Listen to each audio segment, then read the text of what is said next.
Pow! Welcome to the MENKMATI Cyphers. I'm Pete Obsolete, looking after the shop for a week. We've got a couple of people in, doing a couple of series of ciphers. First up is the big man Pamphlet. So, Mr. Pamphlet. Yes, sir. Okay, so we've got to ask, why the name Pamphlet? Pamphlet was as we all know, as brought up by many a rap battle, one of which we're going to meet this week. My father did pass away, and my name was Adam Taylor. My mum remarried a guy called Paul Lampett. This is already far too much information than you need, but I might as well say it now so that I don't have to retell the story a million other times. So my name is Adam Taylor Lampett, and then the derivatives of Taylor Lampett, the syllables there, that's what I attribute that to my noticing the syllables, because you grow up with, that's why Freddie Scott Miller, Freddie got fingered. I always imagined him growing up having that, and then maybe working out syllables from that. So Adam Taylor Lampett was Adam Hairy Armpit, Adam Smelly Tramp's Clit, do you know what I mean? And then Trumpet, all these sort of derivatives. But Pamphlet, I remember my mate Andrew Alsop, and I'm attributing this to him now, sitting on my sofa one day looking at me and saying Pamphlet like that. And it just stuck in my head. It wasn't the worst one. Yeah, do you know what I mean? Could have been Trumpet. Could have been Trumpet. It was never going to be Trumpet. But as well, I kind of convinced myself that I was putting myself in a position to distribute information. Do you know what I mean? Yeah, man. So it's kind of like that's why I decided on it. But I was a drum and bass MC because I couldn't write. I was scared of writing, because when you actually write something, it means that you're putting it out there. This is my finished product. It's a gospel. It's almost and if it's not good enough, and it was never good enough for me what I wrote, then I wasn't prepared to do that. So it was all freestyle. But then freestyle, you end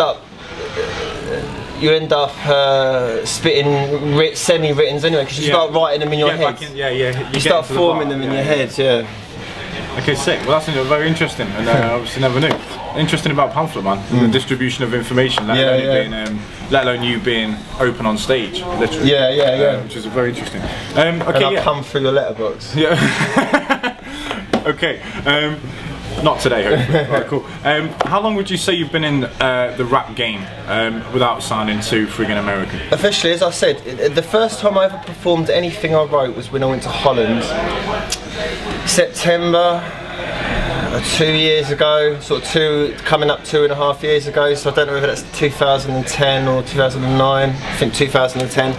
So, but I did get a lot of, they've kind of calmed down recently, because I think a lot of people that had that itch to do it but weren't sure if they could have kind of done it now, and we're waiting for the next lot. But I got a lot of people asking me how to get into it, and when I got into it, I was on a forum, a rap music forum, rapmusic.com. Shout out Eric Foreman. And I had in my head, because I saw there was an Australian Don't Flop, there was a North Don't Flop, a Scotland Don't Flop, an Ireland Don't Flop. Why can't we get an Amsterdam Don't Flop? And I wanted to move anyway out of England, because I was getting bored of my life. So in my head I had this thing of, I'm going to go to Amsterdam, I'm going to open this, I'm going to start Don't Flop Amsterdam, and then get the battlers out for holidays and we battle. But then this other guy said he was starting up a Dutch league, so I had that idea, put it on Rap Music, and he had that idea. So I messaged him and said, look, I've done all these rap battles, I'm sick, I'm worth a try.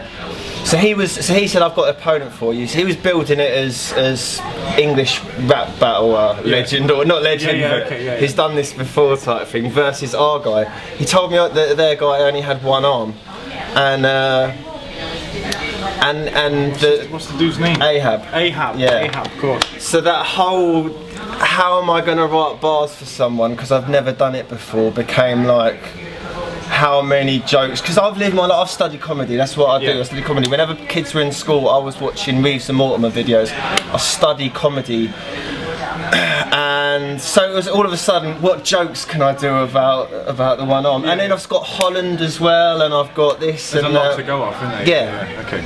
So Did you feel that was an easy first battle? Was that something that... It wasn't easy because people have done it since, and I don't think they've done it as well as me. Shout out Flex Digits.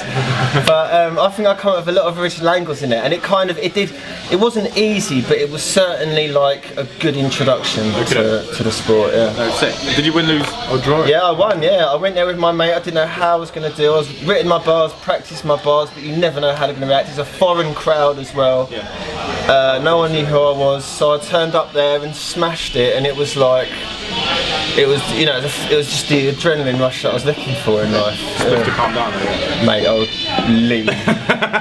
Lean is an understatement, yeah. Yes. Okay, well, talking of inspiration then, like, what, where do you find your sort of writing inspiration? If you, again, if writing is as pen and paper as it normally is, is it mainly hip hop, or are you into other styles? Obviously, drum and bass comes into it.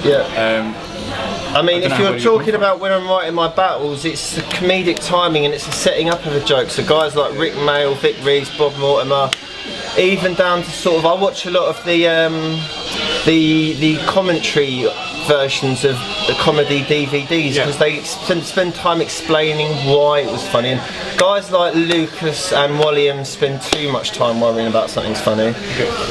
But it's still interesting to see people's perspective of the whole build-up and punchline of the joke, and that's what I think I mastered.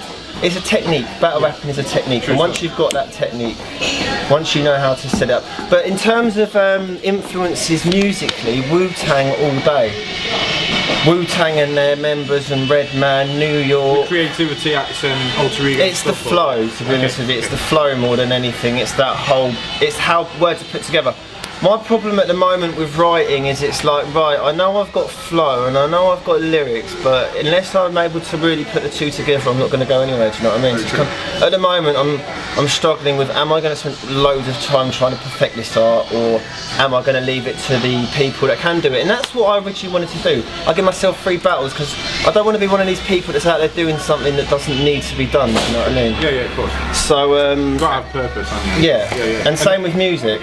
I didn't have that. I just didn't feel like I could change anyone's life with my music. So. Do you feel that when you write, it has to be performed? Or do you perform everything you've written, or is it something because it's written, you've written it to perform? Yeah, so because I haven't got bars for days. Do you know what I mean? If I'm gonna actually go. The amount of battles I've done is inhuman, do you know what I mean? The amount of writing and preparing I've done isn't sort of what you should do. It didn't ruin my life, and I'm not going to blame it for ruining my life. I did it, and the rewards I've got from that have been, you can't buy them, do you know what I mean? The smart and on people's faces and that, and it's just, it's a good thing to be a part of, but my life was sort of going downhill. There's a lot of work involved, isn't there? So much work. And it's time on your own, isn't it? More than, you can't really rehearse. Yeah, you can't rehearse it with a group of friends because you need to know your where you're cutting out. Or and then you resent your friends. Then you start resenting your friends if they force you to go for a night out and you choke because you didn't nail that third round and you lost because of it. It's like you don't resent your friends, but it's like I'm not going to be forced into going out next time because I want to put on a good performance. And it was all just a part of, as team player, I wanted to be a part of what was driving it forward, you know what I mean? An active part of that, so. No, definitely, and one part that drives that is obviously the forever argument of bars over jokes. Like, where do you stand on, obviously you're a comedic knobhead, so I mean, to the best extent. Do you find yourself writing towards one or the other, or? It was basically, it got to the stage where like, I can make people laugh.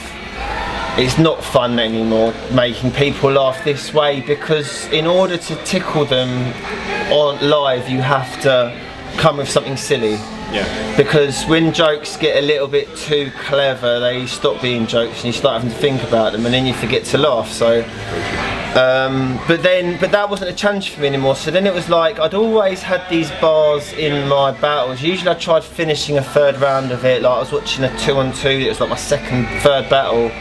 And even in my second battle, I had a thing, just bars, you know what I mean? So like set up, punchline. And the punchline wasn't a jokey punchline, it was a statement that was funny. Yeah. Yeah, okay. But then that sort of came to a head in the third round versus O'Shea, where I had that, I come up with a bar, it was like, because I was involved with my ex-girlfriend at the time, and it was like, what O'Shea sent to censor about Censor's family, I wouldn't have put up with that. Do you know what I mean? That would have overstepped the mark for me.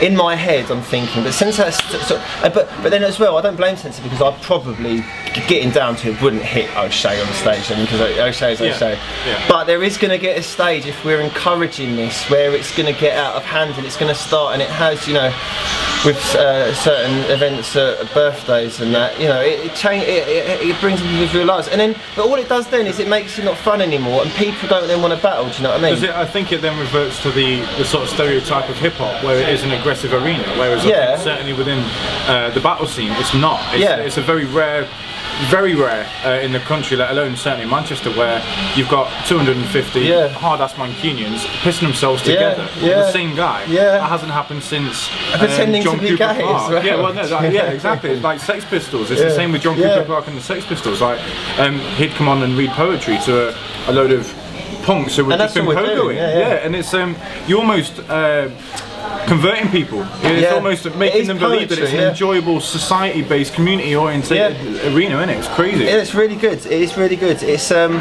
definitely raw. Do you know what I mean? It's definitely raw. I think it needs polishing a lot. That has to remain there, doesn't it? It has to show that it's a homegrown talent. Yeah, it does. But that's what I mean with the whole third round against O'Shea was about saying that if we're going to carry on doing this, then people are going to keep dropping out, and then the fans are going to suffer because my man doesn't want to battle anymore. My man doesn't want to battle. And why would you? Why would you want to go? Why would you want to stand on stage and hear about your girlfriend? Do you know what I mean? And then.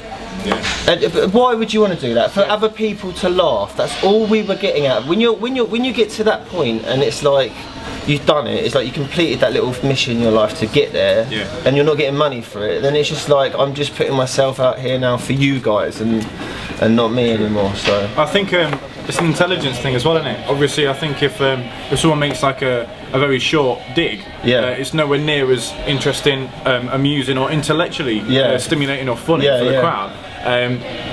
If you're making it so blatantly straight, you know what I mean, just a standard sort of bar, whereas doing like a 4 or a 16 where you've actually made it, elongated the idea, and the build-up's there, and the punchline's stronger, so it's more, it's funnier. And that's what that third round against O'Shea was. It was like a jigsaw. It was like, right, so I need to say that, and I need to get there, and I need to get there, and then I'm going to finish on that. Then I did the Blizzard one, and it was like, I wrote a diary for the Don't Flop magazine. It was my idea to write a diary to show the fans how much work and how much pressure, and every day I was writing in it. And I've read back on it, I was under a lot of sort of, not stress, but it was like, this is going to be watched by a lot of people.